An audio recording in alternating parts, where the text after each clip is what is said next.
Dear students of class 12, today we are going to do lesson number 4, The Rat Trap, from your English book, Fleming. So here we go. About the author. Selma Lagerlöf was a Swedish writer whose stories have been translated into many languages. Selma Lagerlöf, जो इस lesson की author हैं, वो एक Swedish writer हैं जिनकी stories पहले भी बहुत सी लैंग्वेजेस में ट्रांसलेट हो चुकी हैं. A universal theme runs through all of them, a belief that the essential goodness in a human being can be awakened through love and understanding. उनकी स्टोरीज का एक कॉमन थीम रहता है. वो क्या है कि ह्यूमन गुडनेस जो है उसको हम बरकरार रख सकते हैं या जगा सकते हैं अगर हम उसे लव और अंडरस्टैंडिंग से जगाने की कोशिश करें. The story is set amidst the mines of Sweden, rich in iron ore. और ये जो कहानी है द रैट ट्रैप, ये स्वीडन की माइंस के अराउंड घूमती है. The story is told in somewhat in the manner of a fairy tale. और ये जो स्टोरी है वो एक तरह से फेरी टेल के तरीके से सुनाई गई है, एक कहानी की तरह सुनाई गई है. The Rat Trap, as you can see the title, which means चूहेदानी.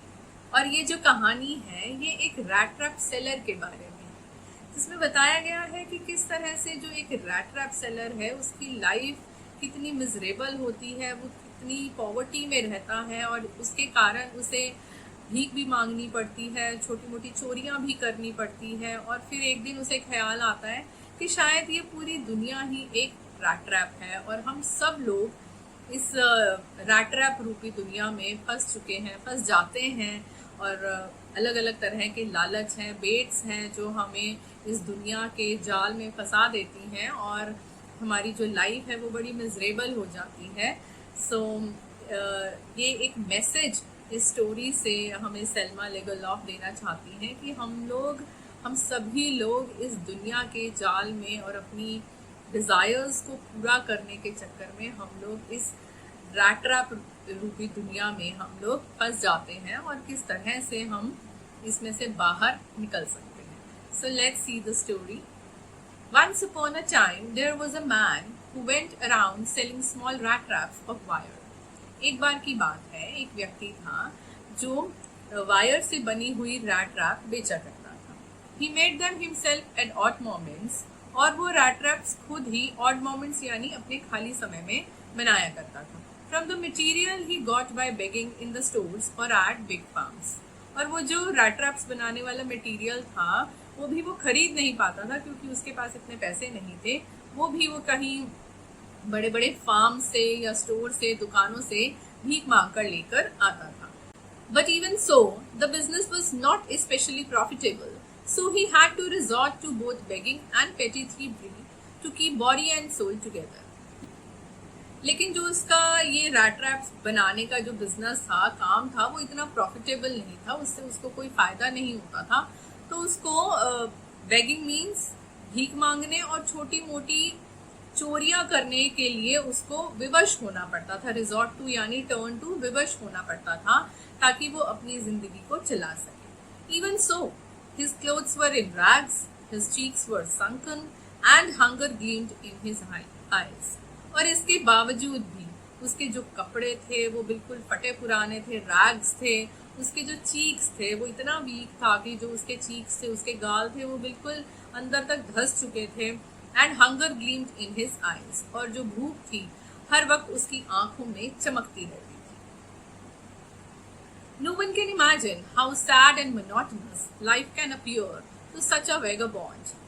कोई भी ये नहीं इमेजिन कर सकता था कि उसके जैसे एक वेगाबॉन्ड की, वेगाबॉन्ड मीन्स वॉन्डरर, जो इधर उधर आवारा घुमक्कड़ लोग होते हैं, होमलेस लोग होते हैं जो घूमते रहते हैं, उन्हें हम कहते हैं वेगाबॉन्ड. तो कोई भी, आप और हम में से कोई भी ये इमेजिन नहीं कर सकता कि उसके जैसे घुमक्कड़ और आवारा इंसान की लाइफ कितनी सैड और कितनी मोनोटोनस यानी बोरिंग हो सकती है.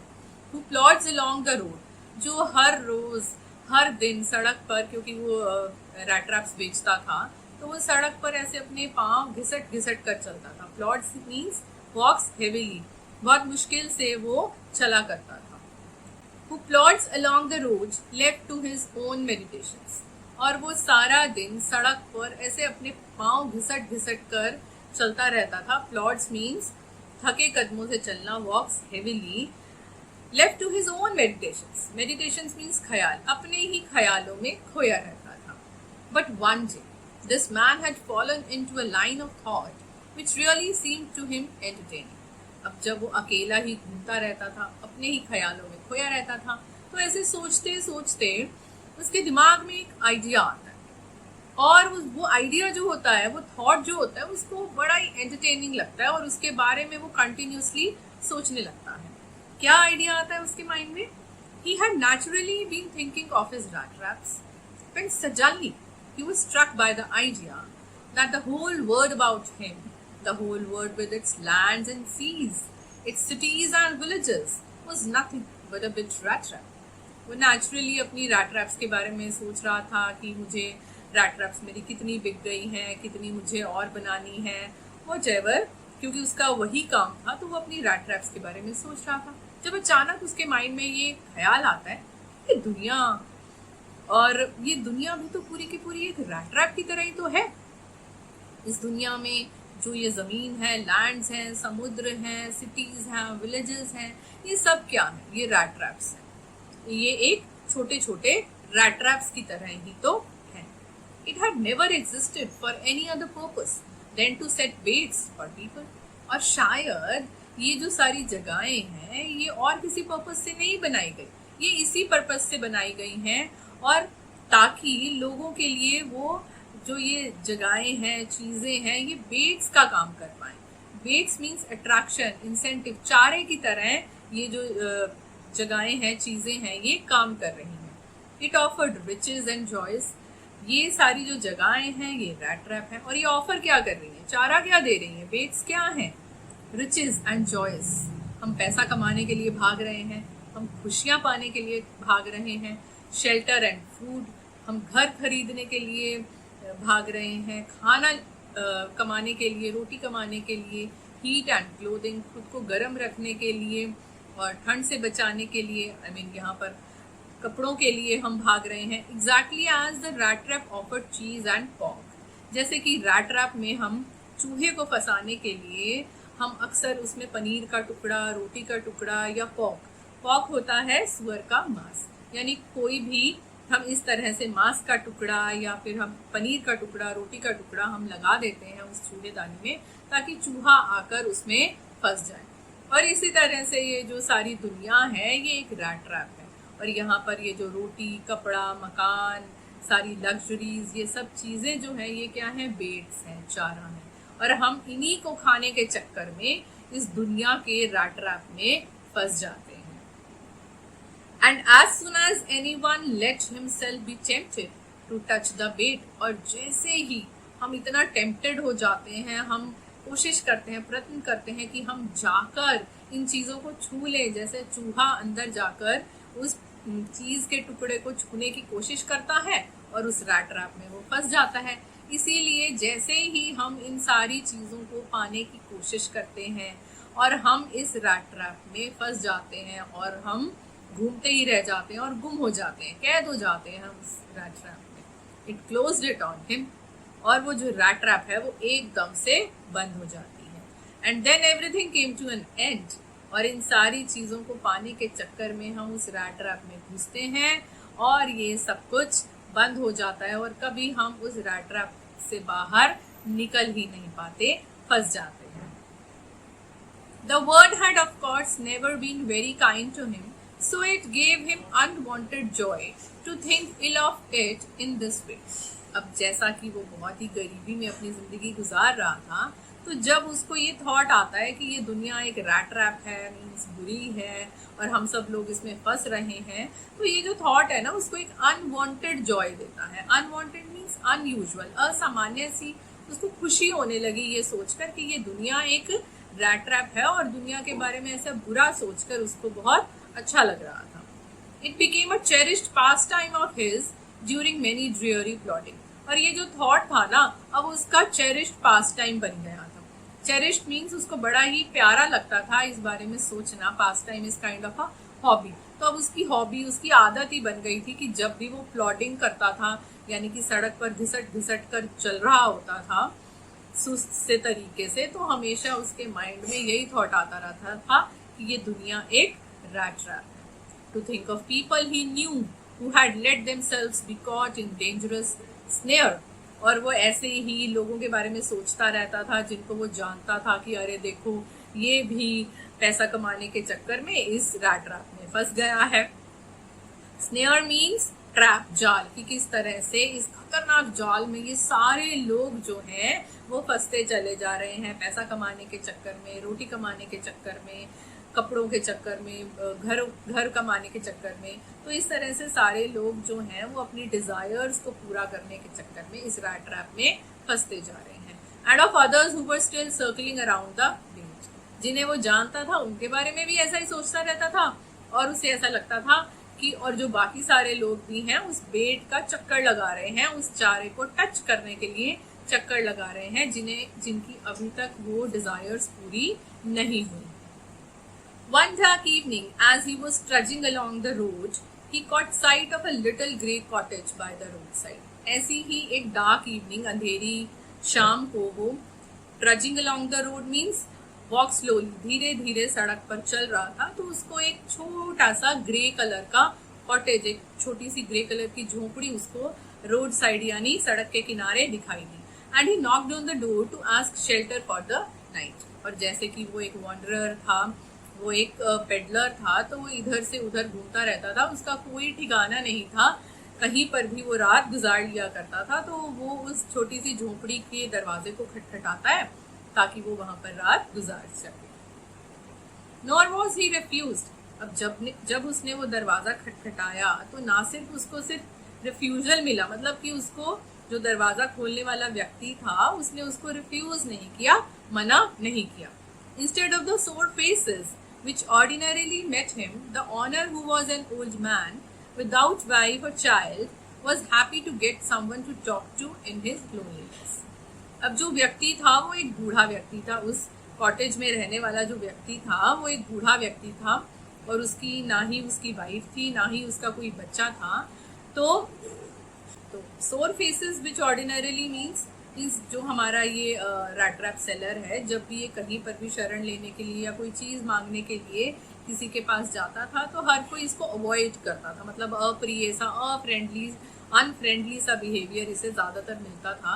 लेकिन इसके बिल्कुल ऑपोजिट ये जो ओल्ड मैन था, क्योंकि इसकी ना वाइफ थी ना बच्चा था, तो ये अकेला रहता था, तो इसलिए बड़ा वेलकमिंग सा उसको लगा. और तो उसको बड़ा स्ट्रेंज लगा कि किस तरह से ये उसको मना करने की बजाय इतना फ्रेंडली हो रहा है. और सही भी था, क्योंकि वो व्यक्ति अकेला रहता था और उसे भी कोई ना कोई अपना अकेलापन बांटने के लिए, बात करने के लिए कोई चाहिए था, इसीलिए वो उसका वेलकम करता है. Immediately he put the porridge pot on the fire and gave him supper.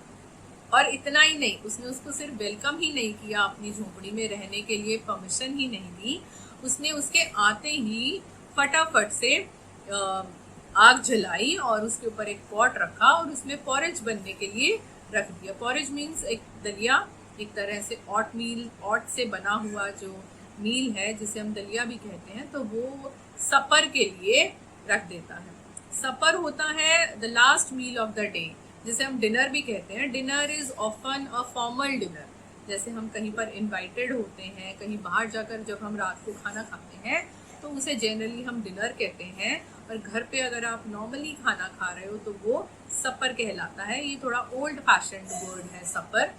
आजकल ज़्यादातर हम डिनर वर्ड ही यूज़ करते हैं, otherwise supper and dinner are almost same words, right.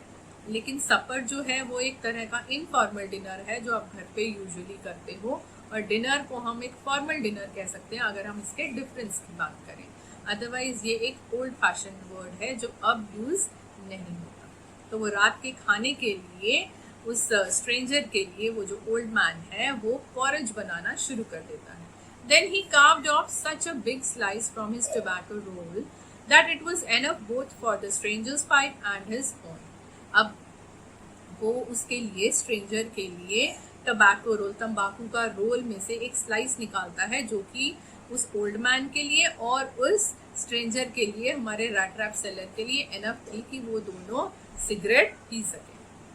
Finally, he got out an old pack of cards and played Majolis with his guest until bedtime. Finally, वो जो old man है वो ताश के पत्ते निकाल लेता है और क्या खेलना शुरू करते हैं, इस मेजोलिस, इसे हम मेयोलिस भी कह सकते हैं और मेजोलिस भी कह सकते हैं।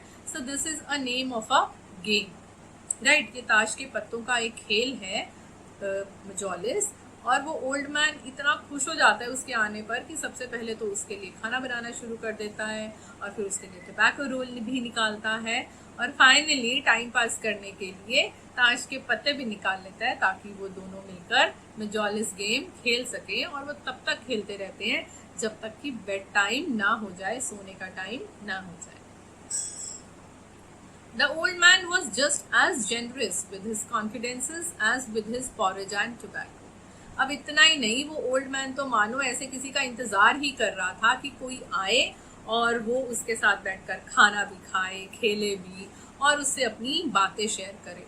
तो जितनी जेनरोसिटी से, जितनी उदारता से वो उसको खाना वगैरह खिला रहा था, उतने ही कॉन्फिडेंस के साथ वो अपनी सीक्रेट्स, कॉन्फिडेंसेस हियर मीन्स सीक्रेट्स को भी शेयर करने लगा। जितनी जेनरोसिटी के साथ वो उसको पॉरेज और टोबैको सर्व करता है, उतने ही कॉन्फिडेंस के साथ वो अपने सीक्रेट्स भी उससे शेयर करने लग जाता है। The guest was informed at once that in his days of prosperity his host had been a crofter at Ramsjo iron works.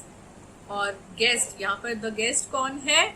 जो पेडलर है, जो हमारा वेगाबॉन्ड है, रैट ट्रैप सेलर है, वो हमारा गेस्ट है। और उसको एकदम से जो ओल्ड मैन है वो बताता है कि अपने उसके प्रॉस्पेरिटी के दिनों में, यानी कि जब वो अमीर था, काफ़ी अच्छा कमा लेता था, तो वो एक क्रॉफ्टर था। क्रॉफ्टर क्या होता है? Crofter was somebody who rented a small farm with a plot of land and living in a house on it, a tenant farmer who paid his tenancy with manpower instead of cash. एक crofter एक छोटा किसान होता है जो किसी और की ज़मीन पर काम करता है और उसके बदले में, किराया देने के बदले में उसके लिए काम करता है या उसको और किसी और तरह की सर्विसेज जो है वो उसे देता है।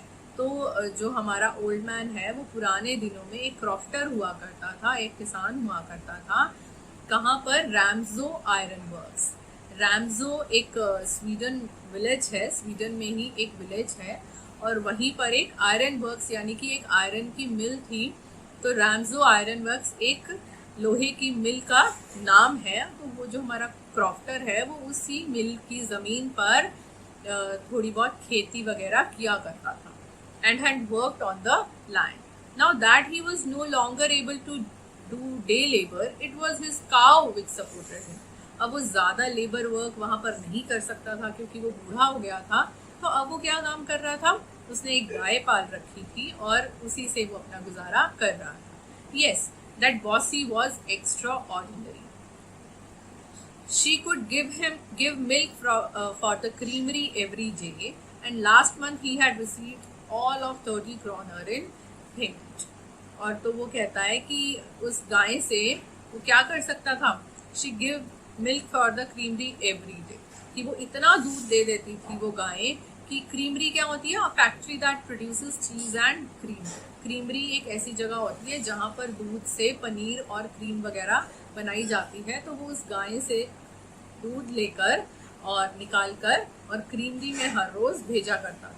And last month he had received all of 30 kroner in payment. और जो क्रॉफ्टर है, ओल्ड मैन है, वो ये भी बताता है उसको, रैट ट्रैप सेलर को, कि अभी पिछले महीने ही उसे 30 kroner की पेमेंट मिली है। Kroner is the name of a currency in Sweden. वो कहता है कि अभी मुझे पिछले महीने ही 30 kroner पेमेंट के मिले हैं। The stranger must have seemed incredulous, for the old man got up and went to the window, took down a leather pouch which hung on a nail in the very window frame, and picked out 3 wrinkled 10 kroner bills. Incredulence means विश्वास ना होना, unbelieving.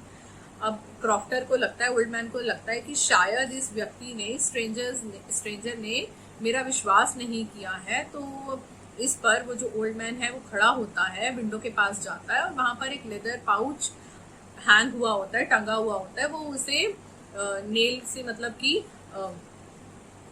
Khunti से उतारता है और जो कि एक विंडो फ्रेम पर एक नेल, एक खूंटी गड़ी हुई होती है, वहां पर एक लेदर पाउच हैंग हुआ होता है।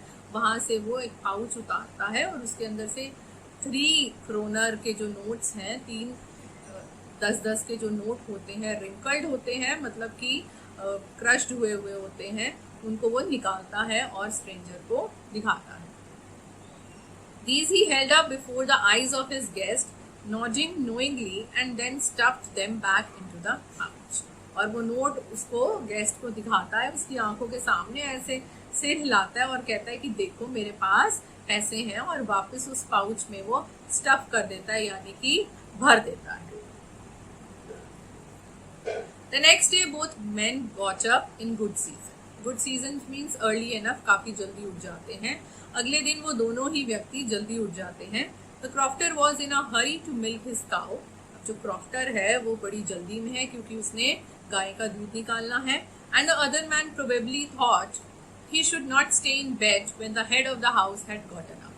और दूसरा व्यक्ति यानी कि जो रैट ट्रैप सेलर है वो भी सोचता है कि जब head of the family he bed से निकल चुका है, उठ चुका है, काम पर लग गया है, तो मुझे भी ज्यादा देर तक बेड पर नहीं पड़े रहना चाहिए। They left the cottage at the same time. दोनों ही कॉटेज से सेम टाइम पर निकलते हैं। The crofter locked the door and put the key in his pocket. दोनों बाहर निकल आए तो क्रॉफ्टर ने अपने घर को ताला लगाया और चाबी अपनी पॉकेट में रख दी। The man with the rat trap said goodbye and thank you, and thereupon each went his own way. और फिर उस रैट ट्रैप सेलर ने उस ओल्ड मैन को गुड बाय बोला और थैंक यू बोला और दोनों अपने अपने रास्ते चल पड़े। But half an hour later, the rat trap peddler stood again before the door. लेकिन ये क्या था? आधे घंटे के बाद जो रैट ट्रैप सेलर है वो वापस उसी दरवाजे के बाहर खड़ा हो जाता है। He didn't try to get in, however, हालांकि वो दरवाजे से अंदर जाने की कोशिश नहीं करता। He only went up to the window, smashed a pane. वो क्या करता है? वो खिड़की के पास चला जाता है क्योंकि उसे पता था कि पैसे कहाँ रखे हैं, और वहां पर जाकर एक विंडो पेन को स्मैश करता है, यानी कि खिड़की के कांच को तोड़ देता है, स्मैश करता है। Stuck in his hand and got hold of the pouch with a 30 kroner. और वो क्या करता है? अपने हाथ में वो पाउच को पकड़ लेता है, अंदर हाथ डालता है बाहर से, और वो जो लेदर पाउच था उसको पकड़ लेता है और उसमें से 30 kroner जो रुपीज हैं वो निकाल लेता है। He took the money and thrust it into his own pocket. और उस लेदर पाउच में से वो 30 kroners निकालता है और अपनी पॉकेट में डाल लेता है। Then he hung the leather pouch very carefully back in its place and went away. और फिर वो बड़ी सावधानी से उस लेदर पाउच को वापस वहां टांग देता है और वहां से चला जाता है। As he walked along with the money in his pocket, he felt quite pleased with his smartness. अब जब वो पैसा अपनी पॉकेट में डाल लेता है तो वो खुद के ऊपर, खुद की स्मार्टनेस के ऊपर बड़ा खुश हो जाता है कि मैंने कितनी स्मार्टनेस दिखाई है। He realized, of course, that at first he dared not continue on the public highway. और फिर वो रियलाइज करता है, वो ये महसूस करता है कि अब जब मैं चोरी कर चुका हूँ तो अब मुझे ना पब्लिक हाईवे पर नहीं जाना चाहिए, but must turn off the road into the woods. Woods means जंगल। और मुझे ये पब्लिक हाईवे से कट लेकर, टर्न लेकर मुझे सड़क से जंगलों की तरफ चले जाना चाहिए। During the first hours this caused him no difficulty. अब क्योंकि वो चोरी कर चुका था, उसे लग रहा था कि कहीं क्रॉफ्टर उसके पीछे पीछे सड़क पर ना आ जाए, उसका पीछा करने ना लग जाए। जब उसे ये पता चले कि उसने चोरी की है तो वो जंगलों में चला जाता है। अब पहले जो कुछ घंटे हैं तब तो उसे कोई डिफिकल्टी नहीं होती जंगल में। Later in the day it became worse. लेकिन जैसे जैसे दिन बीतता जाता है तो बहुत मुश्किलें बढ़ती जाती हैं उसके लिए। पर it was a big and confusing forest which he had gotten into. क्योंकि जिस फॉरेस्ट में उसने एंट्री की थी, जहाँ वो घुसा था, वो बहुत ही बड़ा और बहुत ही कंफ्यूजिंग था। He tried to be sure to walk in a definite direction. वो कोशिश कर रहा था कि वो एक डेफिनेट डायरेक्शन में चलता जाए, बट द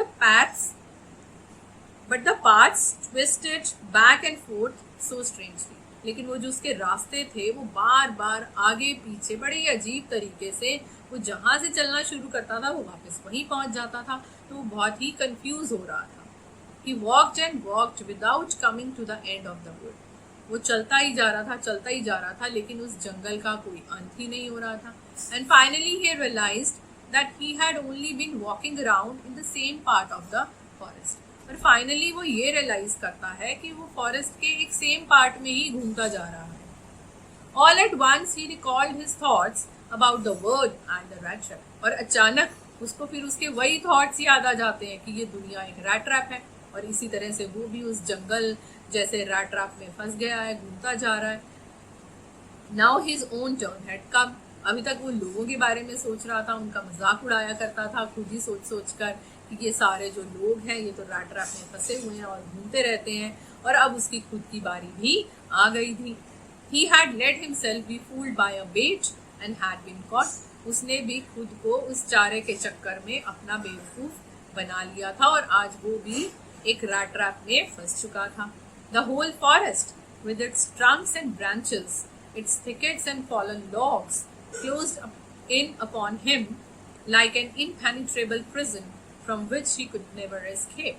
और उसे ऐसे लग रहा था कि ये पूरा जंगल, इसकी जो ट्रंक्स हैं, पेड़ हैं, तने हैं, एंड ब्रांचेस जो सारी शाखाएं हैं, इट्स थिकेट्स मीन्स झाड़ियाँ, और ये जो कुछ पेड़ गिरे हुए हैं, फॉलन लॉग्स, ये सारी की सारी चीज़ें एक इम्पेनिट्रेबल प्रिजन का काम कर रही हैं। इम्पेनिट्रेबल यानी जिसमें से कुछ भी क्रॉस नहीं हो सकता, जिसमें से पानी भी नहीं टपक सकता, उसे हम कहते हैं इम्पेनिट्रेबल। एक ऐसे जेल का काम कर रही है जिसमें से वो कभी भी बाहर बच के नहीं निकल सकता। It was late in December, और कौन सा वक्त चल रहा था? दिसंबर के आखिरी दिन चल रहे थे। Darkness was already descending over the forest, और अंधेरा जो था वो लगातार नीचे आ रहा था। Descending over means come down, तो अंधेरा जो था वो लगातार पेड़ों से नीचे उतर रहा था, जंगल में आ रहा था। This increase the danger and increased also his gloom and despair, और इसके कारण खतरा भी बढ़ रहा था। अंधेरे में चलने में उसे डर भी लग रहा था, कोई भी जंगली जानवर भी आ सकता था।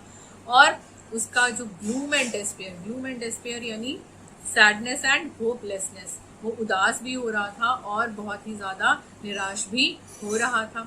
Finally he saw no way out, finally उसे कोई रास्ता नजर नहीं आ रहा था। And he sank down on the ground. Sank down means fall heavily, वो ऐसे जोर से ग्राउंड पर गिर जाता है। टायर्ड टू डेथ, वो इतना थक चुका था कि उसकी मरने वाली हालत हो रही थी। Thinking that his last moment had come, और उसे ऐसे लग रहा था कि उसके अंतिम क्षण आ गए हैं और वो मरने वाला है। But just as he laid his head on the ground, he heard a sound, a hard, regular thumping. लेकिन जैसे ही उसका सिर ग्राउंड पर लगा, उसे एक साउंड सुनाई दी, उसको एक आवाज सुनाई दी। a hard, regular thumping, एक लगातार होने वाली थम्पिंग की आवाज उसे सुनाई दी। What is thumping? The sound of some heavy object beating. ऐसे लग रहा था कि कोई एक बहुत ही भारी सी चीज पर कोई थम्पिंग, कोई हैमरिंग हो रही है, प्रहार हो रहा है। There was no doubt as to what that was. उसे कोई भी शक नहीं था कि वहां पर क्या है। मीन्स उसको बहुत क्लियर था कि ये किस चीज की आवाज आ रही है, because the sound was very clear. He raised himself, उसने खुद को उठाया। Those are the hammer strokes from an iron mill, he thought. और उसने सोचा कि ये तो किसी आयरन मिल से हैमर स्ट्रोक्स यानी किसी हथौड़ी की प्रहार की आवाजें आ रही हैं। There must be people nearby. और फिर उसने सोचा कि आवाजें आ रही हैं तो जरूर कोई लोग भी होंगे वहां पर। He summoned all his strength.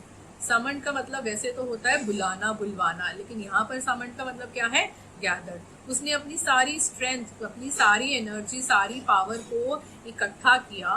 Got up, खड़ा हुआ, and staggered in the direction of sound. Staggered means लड़खड़ा कर चलना, और वो साउंड की डायरेक्शन में लड़खड़ाता हुआ चलने लगा। So that was the first part of the rat trap seller. Let's do some question answers relating to the text you have just read. Who is the writer of the story The Rat Trap? Rat Trap story के writer कौन है? A. Ruskin Bond, B. Salma Legaloff, C. R.K. Narayan, or D. Rabindranath Tagore? And the right answer is B. Selma Legaloff. Who is the main character in the story The Rat Trap? Rat Trap story के main character कौन है? A. A poor man who made rat traps, B.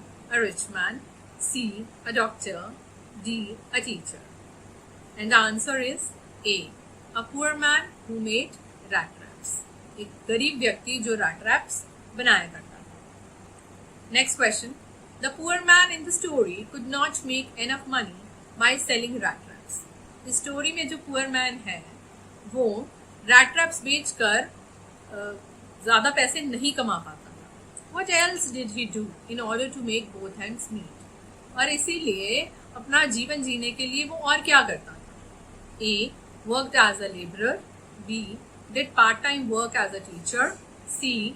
Did farming, or D. Begged and stole. And the answer is D. Begged and stole. Next question. What idea struck the rat trap seller's mind one day? rat trap seller के mind में एक दिन क्या idea आया, क्या ख्याल आया? A. This word is joyful and wonderful. B. He should run away. C. The whole world is also like a rat trap. Or D. People are wonderful. And the answer is C. The whole world is also like a rat trap. Next question. What did the rat trap seller notice one dark evening as he was walking along the road? एक शाम को जब वो घूम रहा था तो rat trap seller ने सड़क के किनारे क्या देखा? A. A big car, B. A little grey cottage, C. A big house, or D. A beautiful woman. And the answer is B. A little grey cottage. So this was part 1 of the lesson The Rat Trap. I hope आपको ये lesson जितना हम कर चुके हैं समझ में आया होगा. For the next part, see you in the next video. Till then, take care. Bye-bye.